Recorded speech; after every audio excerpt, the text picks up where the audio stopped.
వరి కొనుగోలు కేంద్రాల్లో ధాన్యం కొనుగోలును వేగవంతం చేయాలని కరీంనగర్ జిల్లా తిమ్మాపూర్ బీజేపీ అధ్యక్షులు సుగుర్తి జగదీశ్వరాచారి డిమాండ్ చేశారు.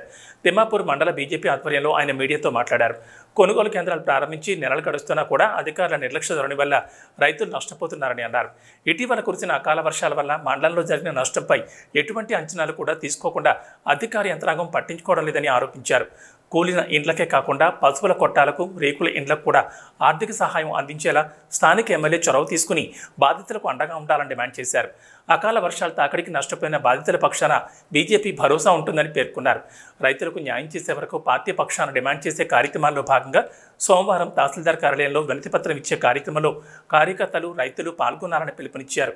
ఎన్నికలు ముగిసిన వెంటనే ప్రజల సంక్షేమం కోసం ఆలోచించేది బీజేపీ అని, అందుకు బండి సంజయ్ రైతుల విషయంలో దృష్టి సారించారని తెలిపారు.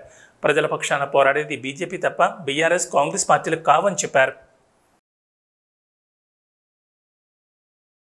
గత 3-4 రోజుల నుంచి పడ్డటువంటి భారీ వర్షాల వల్ల కరీంనగర్ జిల్లా తిమ్మాపూర్ మండలంలో జరిగినటువంటి నష్టాల విషయంలో, పంట నష్టాల విషయంలో గౌరవనీయులు కరీంనగర్ పార్లమెంట్ సభ్యులు, జాతీయ పార్టీ ప్రధాన కార్యదర్శి బండి సంజయ్ కుమార్ గారి ఆదేశాల మేరకు గ్రామాలలో, ఐకేపీ సెంటర్లలో, కొనుగోలు కేంద్రాలలో పేరుకుపోయి ఉన్నటువంటి ధాన్యం అలాగే ఈ వర్షాలకు తడిసినటువంటి ధాన్యం వాటి విషయంలో క్షేత్రస్థాయిలో పరిశీలన చేసి రైతులకు భారతీయ జనతా పార్టీ అండగా ఉంటుందనే విషయాన్ని తెలియాలనే ఉద్దేశంతో నిన్నటి రోజు ప్రతి గ్రామంలో ఉండేటువంటి తడిసిపోయిన వరి ధాన్యాన్ని భారతీయ జనతా పార్టీ తిమ్మాపూర్ మండల శాఖ తరఫున పరిశీలించడం జరిగింది.